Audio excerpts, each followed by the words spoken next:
A ke menuar herë me veten, a e kam fytyrën atraktive? Shumë prej neve e bojnë këtë pyetje, po zakonisht përgjigjja vjen prej komenteve të njerëzve e jo prej fakteve. Sipas hulumtimeve, atraktiviteti s'ka të bëjë vetëm me a je i bukur apo jo, po mënyra se si truni i njerëzve i percepton tiparet e tua të fytyrës.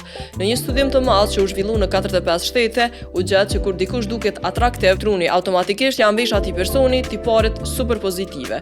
Ju duket më i mençëm, më i besueshëm, më i përgjithshëm, emocionalisht stabil, më social edhe më i sigurt në vete, pa pas absolutisht asnjë informat shtesë. Kjo quhet efekti halo dhe është i vërtetuar në pothuajse çdo kulturë. Truni jon i jap disa arsye pse një fytyrë na duket menjëherë atraktive. Evolucioni e shpjegon këtë fenomen përmes tipareve që i afrohen mesatarës së popullsisë, simetrisë së fytyrës, balancës mes femininitetit dhe maskulinitetit dhe lkurës së shëndetshme. Të gjitha këto janë sinjale të shëndetit, stabilitetit zhvillimor, madje edhe diversitetit gjenetik, gjë që njeriu i ka vlerësuar historikisht sepse lidhet me mbijetesë. Lajmi i mirë është që atraktiviteti nuk është i fiksuar.